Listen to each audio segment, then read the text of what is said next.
नमस्कार, विचार मंथन में आपका स्वागत है।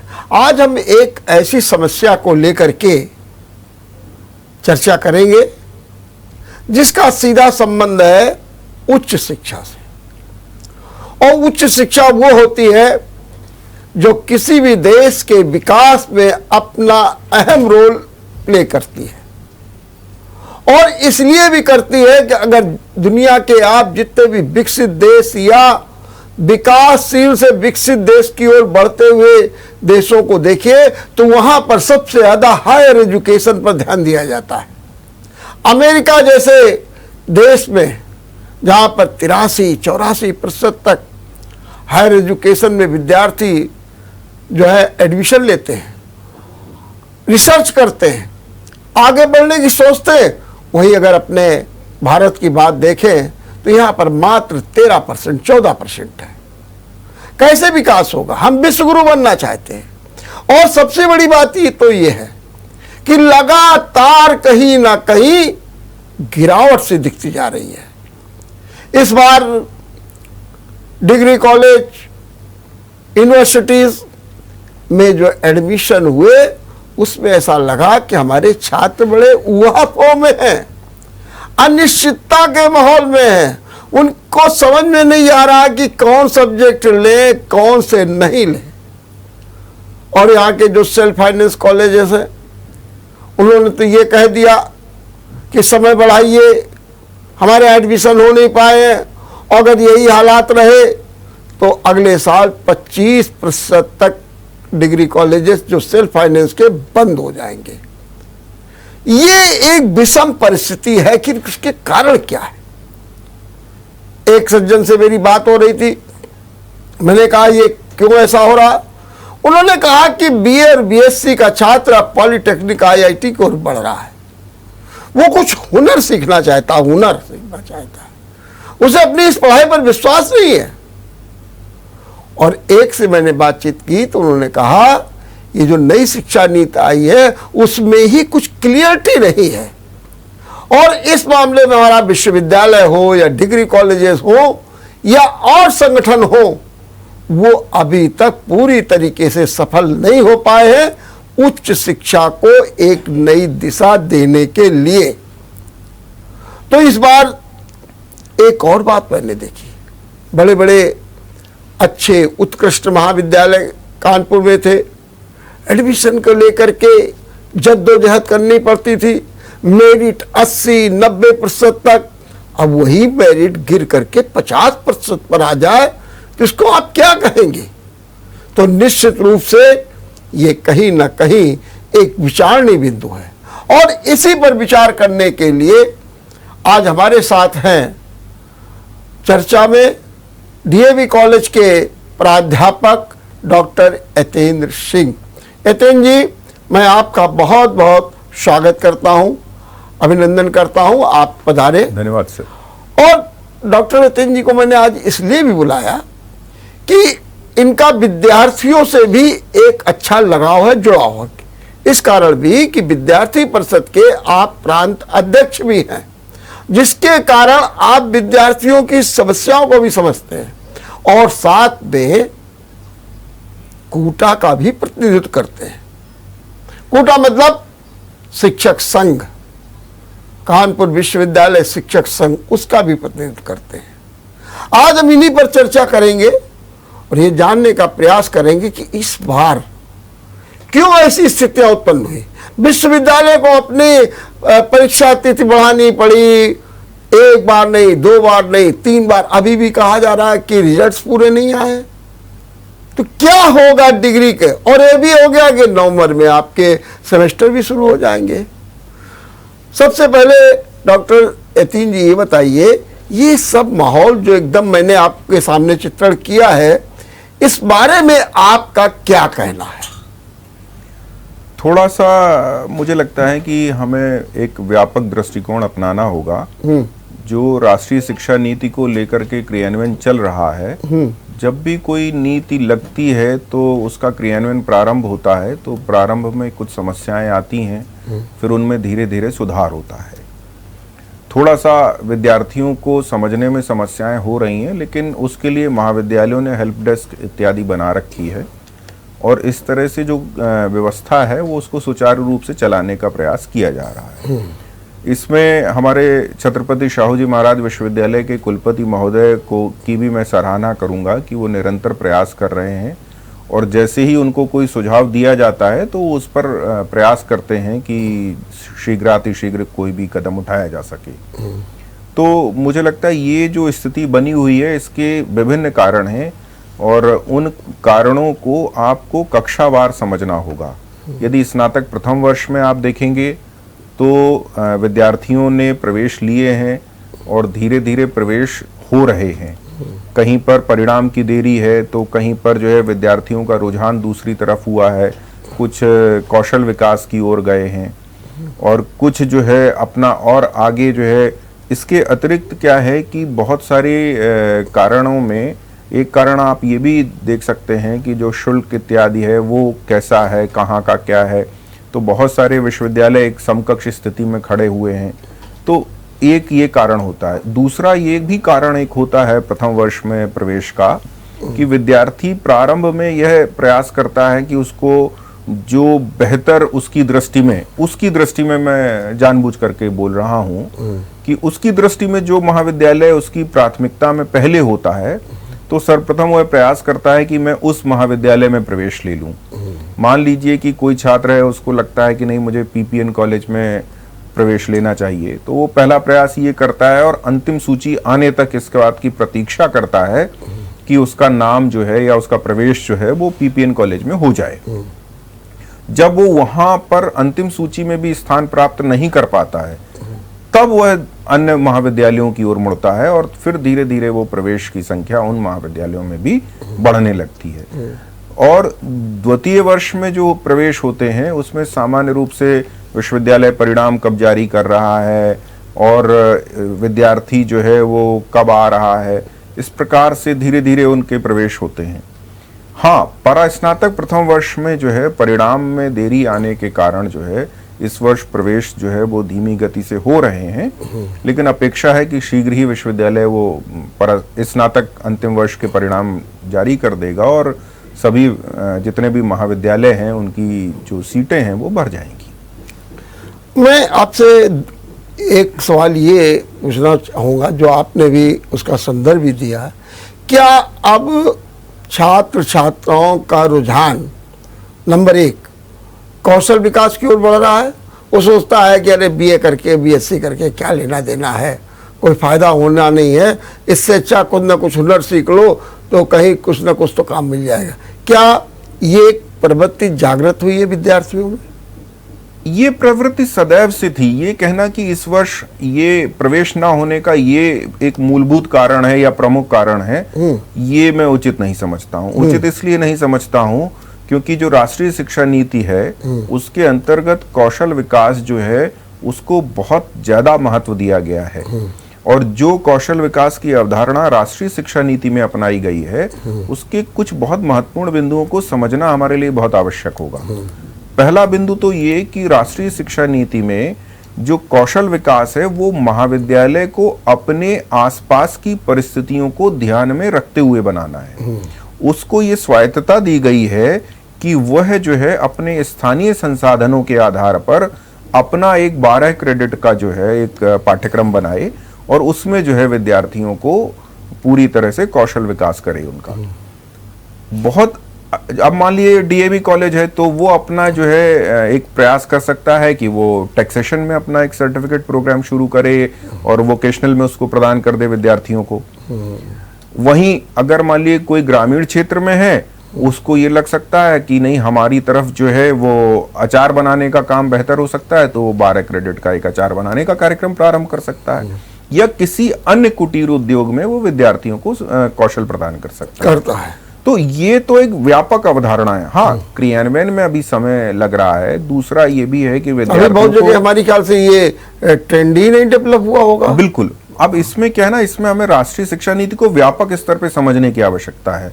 राष्ट्रीय शिक्षा नीति ये नहीं कहती है कि जो सामान्य अवधारणा है, अभी महाविद्यालय जो है इसके लिए भी असमंजस की स्थिति में है और उसके लिए प्रयास किया जाना चाहिए, मुझे लगता है विश्वविद्यालय की ओर से भी और महाविद्यालयों की ओर से भी, कि राष्ट्रीय शिक्षा नीति में जो कौशल विकास की अवधारणा है उसमें यह नहीं है कि नहीं महाविद्यालय ही अपने संसाधनों या अपनी ही स्थान या इस तरह की स्थितियों में ही कौशल विकास करे, वो किसी दूसरी संस्था के साथ में भी अपना एक समझौता कर सकता है। और जो क्रेडिट सिस्टम है उसको हमें बहुत भली भांति समझना होगा।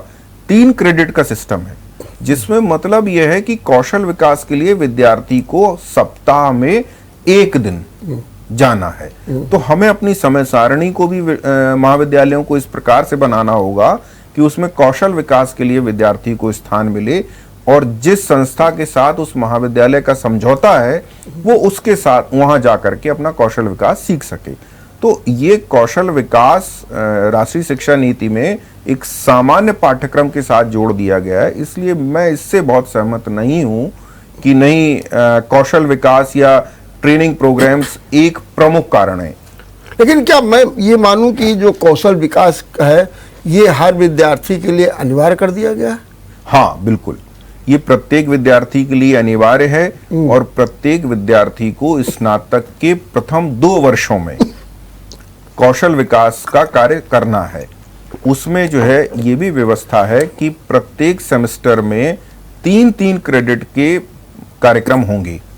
तो वो कार्यक्रम छोटे भी हो सकते हैं, ऐसे कार्यक्रम हो सकते हैं कि जिसमें 15 घंटे जो है व्याख्यान इत्यादि के लिए हों, और 30 घंटे जो है 30-30 घंटे के 2 प्रैक्टिकल प्रोग्राम्स हों। लेकिन ये बताइए कि एडमिशन को लेकर के ये विद्यार्थियों में कंफ्यूजन कहाँ है? जो जैसे कि हम लोग थे, बोले कि बीए में एडमिशन लेना है, सब्जेक्ट तय है, हिंदी है, साहित्य है, हिंदी भाषा है, मनोविज्ञान है, सैन्य है, अर्थशास्त्र है, एजुकेशन है, हम लोग तुरंत जाकर एडमिशन ले लेते थे। बीएससी वाला बीएससी में चला जाता था, केमिस्ट्री है, फिजिक्स है, बायोलॉजी है, मैथ है, वो लेकर के बीकॉम वाला बीकॉम में चला जाता था, एडमिशन ले लेता था। अब क्या कोई विद्यार्थियों में कुछ कंफ्यूजन हो गया है जिसके कारण एडमिशन उतनी गति से नहीं हो पा रहे हैं या नहीं हुए हैं? नहीं, सबसे पहले तो मैं आपके पहले प्रश्न का उत्तर दूंगा कि विद्यार्थियों को आपके इस प्रतिष्ठित मंच से मैं एक बात अवश्य कहना चाहूंगा कि आप बिल्कुल भी भ्रमित ना हो। भ्रमित इसलिए नहीं हो क्योंकि राष्ट्रीय शिक्षा नीति में किसी भी प्रकार से कोई संशोधन नहीं है, ऐसा कोई बदलाव नहीं किया गया है कि जिससे जो है आपको कोई भ्रम में पड़ना हो। बहुत साधारण सी और सामान्य सी बात है कि आपको 3 विषय जैसे आप पहले स्नातक में लेते थे उसी प्रकार से 3 विषय लेने हैं। दूसरे वर्ष के बाद आप स्नातक में 1 विषय छोड़ देते थे, आपको वो विषय छोड़ देना है। 2 विषय के साथ आपको स्नातक करना है। हाँ, ये अवश्य है कि उसमें जो फैकल्टी है उसका विशेष ध्यान रखना है कि आपके 2 विषय एक फैकल्टी से हों। तो इसमें कहीं कोई परिवर्तन नहीं है, वो जो जैसी व्यवस्था थी वैसी है। हाँ, इसमें क्या हुआ है कि एक जो है को करिकुलर, जैसे आप पहले एनवायरनमेंट की परीक्षा देते थे, स्नातक के 3 वर्षों में किसी भी 1 वर्ष में परीक्षा देते थे। अब सिर्फ इतना परिवर्तन उन्होंने कर दिया है कि एक मूलभूत ज्ञान जो आपको होना चाहिए, चाहे प्राथमिक चिकित्सा का हो, हम देखते हैं सामान्य रूप से हमारे यहाँ बहुत सारी दुर्घटनाएं होती हैं। यदि हमें प्राथमिक चिकित्सा की सामान्य सी जानकारी हो तो हम किसी व्यक्ति का जीवन बचा सकते हैं। तो प्राथमिक चिकित्सा पर एक पाठ्यक्रम 6 महीने का है, बहुत छोटा सा, जिसको आप बहुत आराम से पढ़ सकते हैं और उसका एनवायरनमेंट की तरह परीक्षा दे सकते हैं। हर सेमेस्टर में इस तरह के उपयोगी कार्यक्रम जोड़ दिए गए। एक डिजिटल का है जिसमें आपको एक सामान्य डिजिटल जागरूकता देनी है। आप दिन भर आजकल देखिए सब स्मार्टफोन पे बच्चे काम करते हैं, तो स्मार्टफोन को और बेहतर आप कैसे चला सकते हैं, हिंदी टाइपिंग कैसे कर सकते हैं, उसमें आप जो है किस तरह के ऐप से आप वॉइस टाइपिंग कर सकते हैं, इस तरह की सामान्य जानकारी का एक 6 महीने का पाठ्यक्रम और जोड़ दिया गया। तो हर सेमेस्टर में एक सामान्य जानकारी से भरे हुए पाठ्यक्रम एक पेपर आपको सामान्य सा देना है, वो भी ऑब्जेक्टिव, जैसे पहले आप एनवायरमेंट देते ठीक। नहीं, मेरा सवाल केवल ये है कि फिर आखिर ये जो विद्यार्थियों के एडमिशन की जो कमी की बात की जा रही है कि महाविद्यालयों में नहीं हो रहे हैं, उसका फिर कारण क्या आप मानते हैं? इसके देखिए 2-3 कारण हैं। हाँ। जो अभी तक मैं समझ पाया हूं जी। एक तो देखिए कारण ये है कि जितने भी महाविद्यालय हैं जी, उसमें सीटों की संख्या और जो विद्यार्थी इंटरमीडिएट में उत्तीर्ण हुए हैं उसमें स्नातक करने वाले विद्यार्थी जो हैं उनकी संख्या, इन दोनों के बीच में तारतम्य कितना है। तो एक तो वो विषय है। दूसरा विषय एक ये है कि परीक्षा परिणामों में देरी। तीसरा जो मैंने सबसे पहले आपसे कहा कि जो महाविद्यालय मेरी प्राथमिकता में है, जिन महाविद्यालयों में मेरिट के आधार पर सूची जारी होती है, उनमें विद्यार्थी प्रवेश के लिए पहले प्रयास कर रहा है। चौथा एक कारण ये है कि एक बड़ी संख्या में विद्यार्थी जो है, अब जैसे सेंट्रल यूनिवर्सिटीज हैं, उनकी एक प्रवेश परीक्षा हुई है, तो विद्यार्थी जो है उस प्रवेश परीक्षा के माध्यम से प्रयास में है कि हमें कोई अच्छी और बेहतर सेंट्रल यूनिवर्सिटी अगर मिल जाती है तो हम उधर चले जाएं, और उसके बाद अगर उसको वहां स्थान नहीं मिलेगा तो वो यहाँ आएगा। तो ये एक प्रक्रिया चल रही है। ये सभी प्रक्रियाएं यदि पहले हो गई होती जून माह में, तो मुझे लगता है कि जुलाई माह तक प्रवेश पूरे हो गए होते।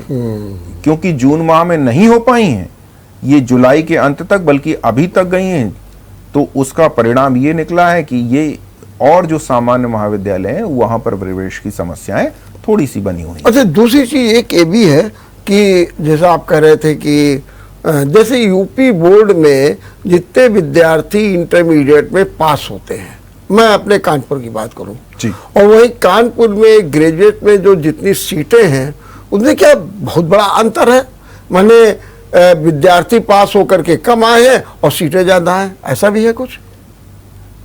विद्यार्थी पास होकर के लगभग ये संख्या तो बराबरी है, लेकिन ये है कि देखिए विद्यार्थियों का रुझान, जो आप जहां से आपने बात प्रारंभ की थी, विद्यार्थियों का रुझान थोड़ा और क्षेत्रों में भी हुआ है। हाँ, वही मैं बात। इसके साथ साथ विद्यार्थियों ने क्या किया है कि देखिए अब जैसे विश्वविद्यालय कैंपस में बहुत सारी सीट्स हो गई हैं, तो विश्वविद्यालय में भी विद्यार्थी पहली प्राथमिकता विश्वविद्यालय में भी प्रयास कर रहा हो जाए। फिर दूसरा एक और भी है जो एक ऐसा कारण है जिसको हमें समझना होगा कि विद्यार्थी जो है जो प्रतियोगी परीक्षाओं इत्यादि की तैयारी कर रहे हैं, तो उसमें से अनेक विद्यार्थी ऐसे हैं जो प्रवेश ही नहीं ले रहे हैं, तो वो भी एक कारण रहता है। माने प्रतियोगी परीक्षाओं के कारण। और दूसरा, अच्छा, इसका क्या कारण है कि जो मेरिट गिर रही है, जैसे यहाँ पर प्रमुख महाविद्यालय थे और वहाँ पर इंतजार करना पड़ता था, पहली मेरिट पे, दूसरी मेरिट पे, और तीसरी मेरिट भी जाती थी तो हो सकता था 70-80 तक चली जाए, वरना तो पहली तो बहुत हाई हो जाती थी। लेकिन इस बार मेरिट बहुत गिर गई है, उसका क्या कारण आप मानते हैं? नहीं, जहाँ तक मुझे जानकारी है, मैंने यहाँ के जो प्रतिष्ठित महाविद्यालय हैं उन लगभग उन सभी के प्रवेश प्रभारी और प्राचार्यों के साथ मेरा संपर्क रहता है। तो मैं जब आपसे चर्चा हुई उसके बाद मैंने उन लोगों से इसकी वस्तुस्थिति जानने का प्रयास किया, तो ऐसी कोई स्थिति नहीं है। दरअसल ये भ्रम एक उनका मत जो है कि ये एक ऐसी स्थिति है कि समाचार पत्र में संभवतः ये खबर आ गई थी, लेकिन उन्होंने उसमें श्रेणी का स्पष्टीकरण नहीं दिया।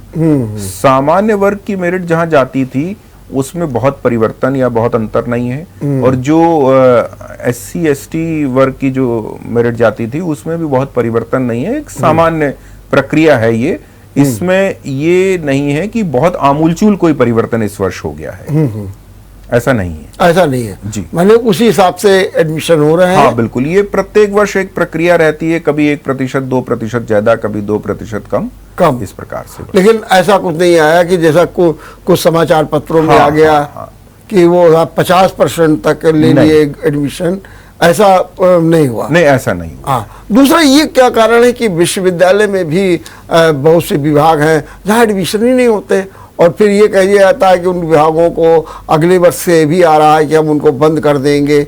इसका भी कारण क्या विश्वविद्यालय अपनी वो क्रेडिट नहीं अभी तक बना पाया है कि जिसके कारण कि विश्वविद्यालय में लोग जाएं। अभी भी वहाँ पर पहले होता था कि एंट्रेंस होगा, अभी हो जाता नहीं, आप आइए, सीधे एडमिशन ले लीजिए। अगर ये जो स्थिति बनी हुई है, इसको आप किस रूप में देखते हैं?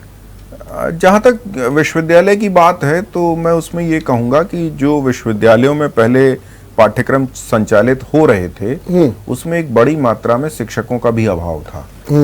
और जो है जो वर्तमान कुलपति हैं हमारे, उन्होंने इस बात का प्रयास किया है और बड़ी संख्या में जो है पाठ्यक्रम भी शुरू किए हैं। और साथ में जो है उन्होंने यह भी प्रयास किया है कि शिक्षकों का अभाव ना रहे, और बहुत ही गुणवत्तापूर्ण तरीके से वो प्रयास कर रहे हैं कि शिक्षकों और संसाधनों की कमी विश्वविद्यालय में विद्यार्थियों को ना हो। दूसरा एक ये भी क्या माना जाता है कि जो विश्वविद्यालयों में खास तौर से जो स्ववित्त पोषित है, अब वहाँ से छात्र छात्राओं का रुझान कम हो रहा है लगातार। स्ववित्त पोषित से रुझान कम होने के कई कारण हैं। देखिए, विद्यार्थी पढ़ना चाहता है और स्ववित्त पोषित महाविद्यालयों में यदि विद्यार्थी को उस प्रकार के संसाधन मिलते हैं तो ऐसा नहीं है, बहुत सारे स्ववित्त पोषित महाविद्यालय इस प्रकार के हैं जहां बहुत अच्छी संख्या है विद्यार्थियों की और बहुत अच्छे से विद्यार्थी वहां पढ़ रहे हैं और उस महाविद्यालय के प्रबंध तंत्र और शिक्षक जो है इसके लिए बहुत महत्वपूर्ण तरीके से कार्य भी कर रहे हैं। हाँ, कुछ विद्यालय ऐसे हो सकते हैं जहाँ संसाधनों का अभाव है, वहां प्रवेश की समस्या रहेगी। तो जो ये बात आती है कि अगर विद्यार्थियों का यही ट्रेंड रहा तो अगले साल 25% महाविद्यालय बंद हो जाएंगे या उनके यहाँ वो विभाग बंद कर दिए जाएंगे क्योंकि वहाँ पर एडमिशन नहीं हो रहा है।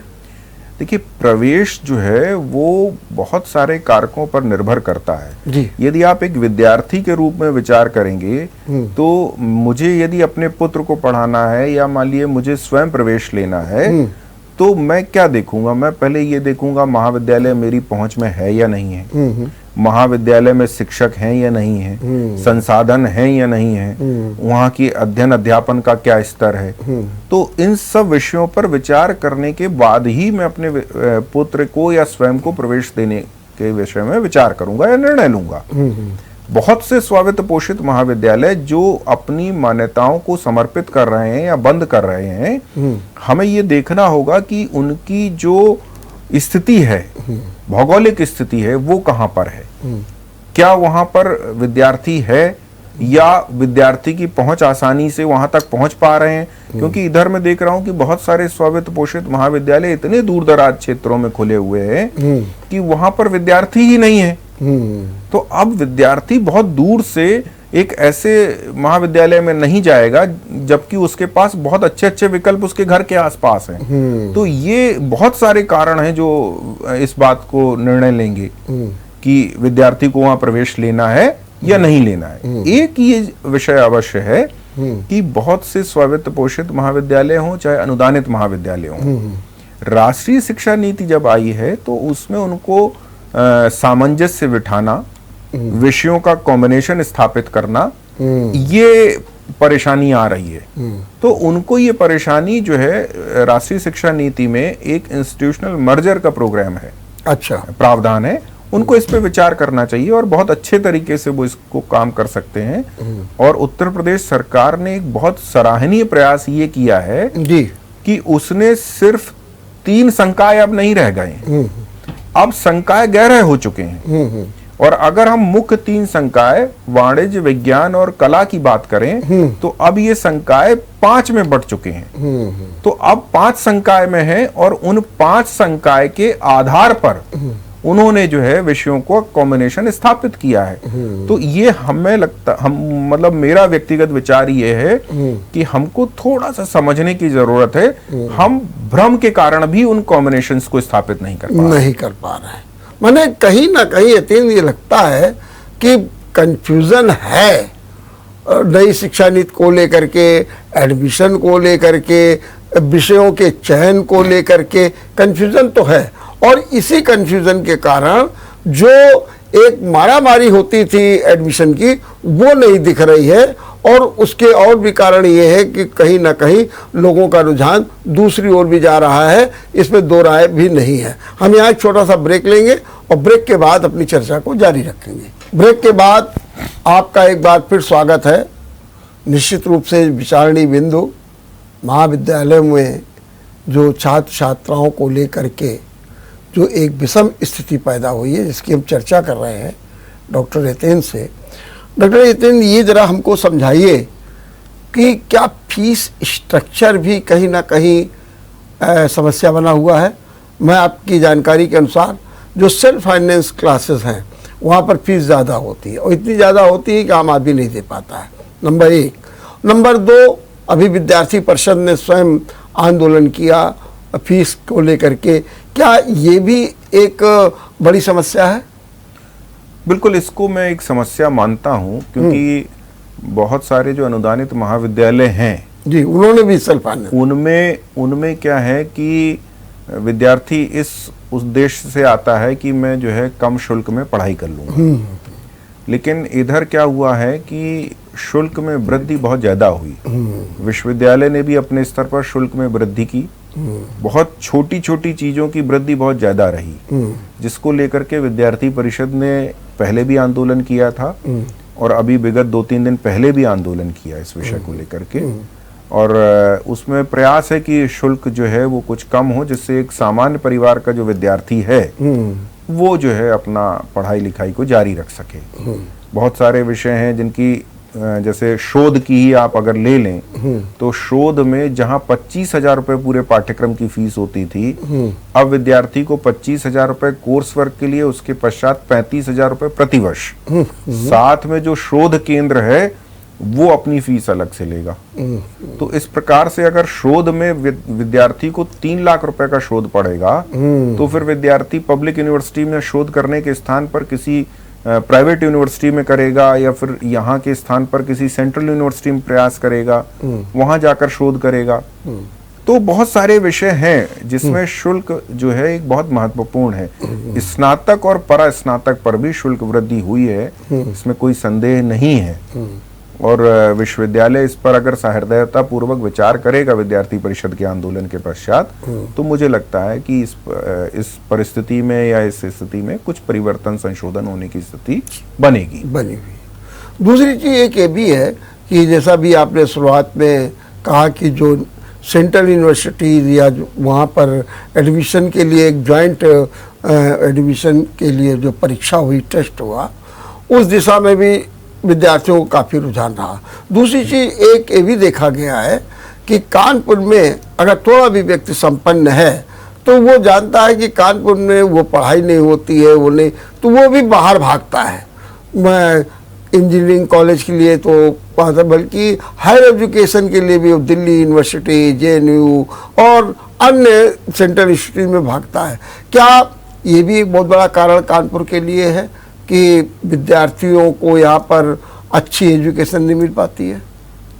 नहीं, मैं इससे सहमत नहीं हूँ कि विद्यार्थियों को अच्छी शिक्षा जो है वो कानपुर में नहीं मिल सकती है। कानपुर में भी बहुत अच्छे अच्छे महाविद्यालय हैं और उनमें पढ़ाने वाले बहुत अच्छे अच्छे शिक्षक हैं। और अब इसलिए ये कहना कि यहाँ गुणवत्तापूर्ण शिक्षा नहीं है, ये उचित नहीं है। हाँ, हमें ये जरूर है कि हमें अपनी शिक्षा व्यवस्था में कुछ सुधार करने पड़ेंगे, और उन सुधारों को करने के लिए जैसे सेंट्रल यूनिवर्सिटी ने एक कॉमन एडमिशन टेस्ट शुरू किया।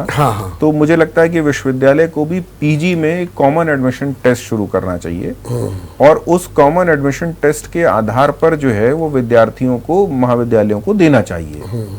उससे क्या होगा कि विद्यार्थियों को ये लगेगा कि वो एक कंपटीशन दे करके शिक्षा ग्रहण करने आ रहे हैं, और तब फिर जो है उस पर काम किया जाएगा। मुझे लगता है धीरे धीरे इसमें प्रयास शुरू करने चाहिए, और परास्नातक को थोड़ा सा ऐसा बनाना चाहिए कि विद्यार्थी के भीतर प्रतिस्पर्धा की भावना आए। तो हमें अपना आत्मावलोकन भी करने की आवश्यकता है, लेकिन ये कहना कि गुणवत्तापूर्ण शिक्षा कानपुर में उपलब्ध नहीं है, ये मैं उचित नहीं। तो लोग भागते फिर क्यों हैं? क्यों दिल्ली की?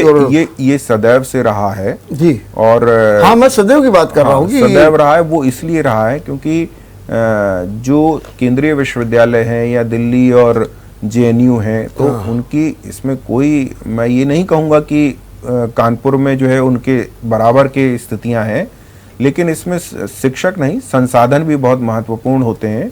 वहाँ संसाधनों की ज़्यादा अधिकता है। और कानपुर में जो जितने भी अनुदानित महाविद्यालय हैं या स्वावित्त पोषित महाविद्यालय हैं, वहाँ के संसाधनों की तुलना में और चीज़ों की तुलना में, पाठ्यक्रम की तुलना में यहाँ पे थोड़ा सा हम अपने विद्यार्थियों को भी ध्यान में रखते हैं, क्योंकि आप प्रत्येक पाठ्यक्रम को एक सर्वोच्च स्थान पर आने वाले विद्यार्थी के अनुसार नहीं बना सकते। तो हमें ये भी ध्यान रखना है कि हमारा जो विद्यार्थी एक साधारण विद्यार्थी है जो उच्च शिक्षा ग्रहण करना चाहता है, हमें उसके लिए भी अवसर उत्पन्न करने हैं। तो हम उस चीज का भी ध्यान रखते हैं। तो वो एक रहता है थोड़ा सा संसाधन और उसका, लेकिन ऐसा नहीं है, यहाँ पे भी गुणवत्तापूर्ण शिक्षा की उपस्थिति है। और जो विद्यार्थी महाविद्यालय आ रहे हैं लगातार, वो मैं आपको बताऊं कि निरंतर परिणाम दे रहे हैं। मेरा ही हिंदी विभाग है, वहाँ पर मैं आपको बताऊं कि निरंतर हमारे यहाँ के विद्यार्थी जो है वो नेट, जीआरएफ इत्यादि परीक्षाओं को पास कर रहे हैं। लेकिन नितिन, ये भी एक बात तो आप मानेंगे कि कतिपय महाविद्यालयों को छोड़ दीजिए, कहीं पर शैक्षिक माहौल नहीं दिखता। विद्यार्थी आ रहे हैं, जा रहे हैं, पीरियड्स बज रहे हैं, टीचर्स अपने अपने रूम्स में जा रहे हैं। अब तो ये देखने को मिलता है कि अधिकांश महाविद्यालयों में आप चले जाइए, खाली पड़ी हुई है सीटें हैं, कहीं कोई देखने वाला नहीं। विद्यार्थी कोई आया चला गया, अपने मतलब से आया कि शुल्क जमा करना, ये करना, लेकिन जो पढ़ाई के प्रति रुझान होता है वो नहीं दिखता। इसका कारण आप क्या मानते हैं? देखिए, अभी तक जो स्थितियां थीं जी, उसमें पढ़ाई के प्रति जो विद्यार्थियों में ये होता था कि विद्यार्थी महाविद्यालय आता था और वो जैसे ही महाविद्यालय में प्रवेश लेता था तो वो कहीं ना कहीं छोटा मोटा कुछ ना कुछ एक ट्रेनिंग प्रोग्राम या कोचिंग इत्यादि कर रहा होता था। ठीक बात है। लेकिन मैं आपको बताऊं कि राष्ट्रीय शिक्षा नीति जब अपने पूरे स्वरूप में जब क्रियान्वित हो जाएगी तो आप ये विश्वास मानिए कि विद्यार्थी को कहीं भी जाने की आवश्यकता नहीं होगी। वो इसलिए नहीं होगी क्योंकि विद्यार्थी को यदि टाइपिंग सीखनी है, एक सामान्य विद्यार्थी को, तो वो कौशल विकास के अंतर्गत वोकेशनल स्टडीज में महाविद्यालय में प्राप्त हो जाएगी उसको। यदि उसको जो है मान लीजिए कोई कंपटीशन की तैयारी करनी है और वो ऐसे विषयों को लेकर के पढ़ रहा है जिसमें कंपटीशन से जुड़ाव नहीं है, तो राष्ट्रीय शिक्षा नीति में एक माइनर का विकल्प है। आप इतिहास पढ़ लीजिए, आप कॉन्स्टिट्यूशन पढ़ लीजिए। तो इस तरह से आप अपने ही जो आपके लिए उपयोगी है उसको आप माइनर के अंतर्गत भी पढ़ सकते हैं। तो इससे एक समावेश हो जाएगा सभी चीजों का। तो उससे क्या होगा कि विद्यार्थी जो है वो एक महाविद्यालय में एक ही स्थान पर ट्रेनिंग भी प्राप्त करने में सफल होगा और साथ में जो है जो वो कंपटीशन इत्यादि की तैयारी कर रहा है उसके लिए भी उसको पर्याप्त सामग्री महाविद्यालयों में उपलब्ध होगी। जब ये पूर्ण अपने स्वरूप में राष्ट्रीय शिक्षा नीति क्रियान्वित हो जाएगी तो आशा है कि ये जो शैक्षिक माहौल आप देख रहे हैं, वातावरण देख रहे हैं, इसमें शीघ्र ही परिवर्तन होगा। लेकिन एक बात हम आपसे और कहें कि शिक्षा भी एक टारगेटेड होनी चाहिए कि हम आगे ये बनना चाहते हैं, हम ये बनना चाहते हैं और उसके अनुसार जो है करियर के हिसाब से शिक्षा का स्वरूप भी होना चाहिए। जैसे मुझे मालूम है कि अगर कोई IAS PCS करता था तो इकोनॉमिक्स है, हिस्ट्री है, अपना लेकर के करता था। अब जो नई शिक्षा की नीति जैसा आप बता रहे हैं कि आपको कौशल विकास भी करना है, आप माइनर हिस्ट्री से भी कर सकते हैं, तो कहीं कहीं आपको नहीं लगता है कि जो एक रूपता होनी चाहिए, जो एक ठोस दिशा होनी चाहिए, वो नहीं हो पा रही है? हम बहुज्ञानी तो हो रहे हैं, इसमें भी दो राय नहीं है, बहुआयामी भी हो रहे हैं, लेकिन जो हमारा टारगेटेड स्वरूप है वो कहीं ना कहीं हट रहा है। नहीं, मुझे लगता है कि राष्ट्रीय शिक्षा नीति में उस स्वरूप में आप बेहतर स्थिति में आ गए हैं। आ गए। पहले क्या होता था कि आपने हिंदी ले ली, अर्थशास्त्र ले लिया, इतिहास ले लिया, एक विषय छोड़ दिया, उसके बाद आपका मान लीजिए इतिहास और अर्थशास्त्र रह गया, आप सिविल देना चाहते थे। अब स्थिति और बेहतर हो गई है। आप जो है इतिहास और अर्थशास्त्र के साथ में हिंदी पढ़िए, हिंदी के साथ में आपको लगता है कि नहीं आपको कॉन्स्टिट्यूशन भी पढ़ने की आवश्यकता है, तो माइनर में आपने कॉन्स्टिट्यूशन पढ़ लिया, पॉलिटिकल साइंस में जाकर के आपको लगा कि मेरी राइटिंग स्किल बहुत अच्छी नहीं है, तो आपने जो है हिंदी में या किसी में जो है वोकेशनल स्टडीज में न्यूज एडिटिंग या इस तरह का कोई प्रोग्राम ज्वाइन कर लिया, तो आपकी राइटिंग स्किल भी इंप्रूव हुई। और आपको जो है जो बहुत सारे मतलब आप अपना टारगेट अगर आपने सेट किया है कि नहीं मुझे सिविल सर्विसेज में जाना है, तो आप उस तरह के विषयों को लेकर के आगे बढ़िए।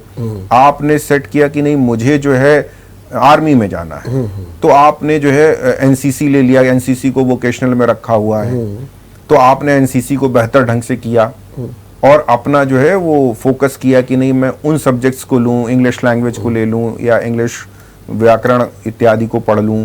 तो ये बहुत सारी चीजें हैं। व्यक्तित्व विकास भी को करिकुलर में है।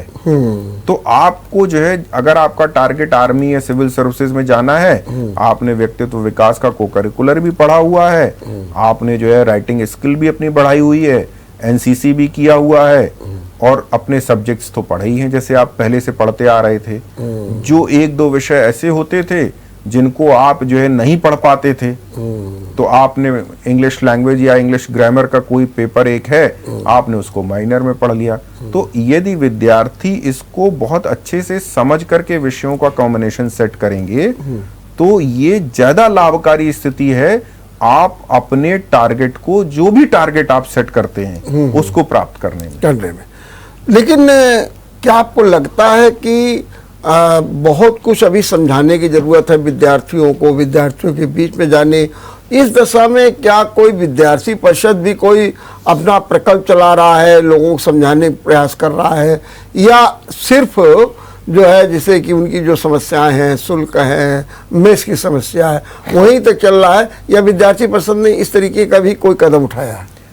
विद्यार्थी परिषद जो है विद्यार्थी के हित में जितने भी कार्य हो सकते हैं वो सब करता है। जब राष्ट्रीय शिक्षा नीति आई तो विद्यार्थी परिषद ने व्याख्यान, कार्यशालाएं इत्यादि कराई कि जिससे से ज्यादा शिक्षाविदों को और विद्यार्थियों को इससे जोड़ा, कि जिससे उनको ये समझने में सहायता मिल सके कि राष्ट्रीय शिक्षा नीति का प्रारूप क्या है, उसका स्वरूप क्या है। और इससे हम बहुत पहले से परिचित थे। विद्यार्थी परिषद इसके लिए पहले से तैयार थी कि जब राष्ट्रीय शिक्षा नीति बनी तो कोई भी नीति बनाना आसान है, लेकिन उसका क्रियान्वयन उसका सबसे महत्वपूर्ण और कठिन पक्ष होता है। तो हम इसके लिए पहले से इस बात को लेकर के तैयार थे और हमने लगभग सभी विश्वविद्यालयों के समक्ष यह विकल्प रखा था कि आप जो है राष्ट्रीय शिक्षा नीति के क्रियान्वयन में हमारा जो भी सहयोग है वो आप ले सकते हैं। हमारे जो भी इसके जानकार हैं, हम उनसे कहेंगे, उनसे अपेक्षा करेंगे कि वो काम करें। और हमने अभी आंदोलन हुआ उसमें हमारी एक मांग ये भी थी कि राष्ट्रीय शिक्षा नीति के क्रियान्वयन के लिए विश्वविद्यालय जो है एक समिति बनाए, जिसमें महाविद्यालय के शिक्षकों और विद्यार्थियों, क्योंकि विद्यार्थी सबसे महत्वपूर्ण स्टेक होल्डर है शिक्षा का, उसको भी शामिल करे, जिससे विद्यार्थियों को क्या समस्याएं आ रही हैं ये भी तो हमारे सामने आए, तभी क्रियान्वयन फलीभूत होगा। यही मैं कह रहा था जी।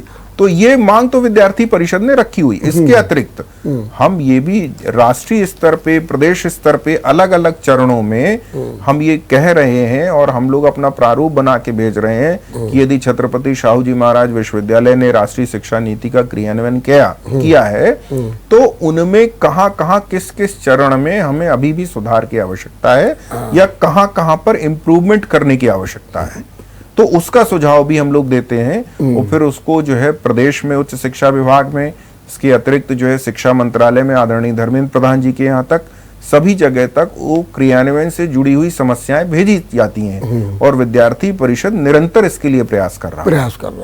लेकिन अगर विद्यार्थी परिषद प्रयास कर रहा है और अब उसका स्वरूप सामने ना आया हो दूसरी बात है, लेकिन जो आपका कूटा है वो इन समस्याओं को लेकर के कभी चर्चा नहीं करता है, विश्वविद्यालय से वार्ता नहीं करता। खास तौर से अब उसकी जिम्मेदारी इसलिए बढ़ गई क्योंकि नई शिक्षा नीति आ गई है और उसको लेकर के जैसा आप भी समझ रहे हैं कि समस्याएं हैं, कन्फ्यूजन्स हैं, तो उस दिशा में कोई कार्य नहीं करती ना।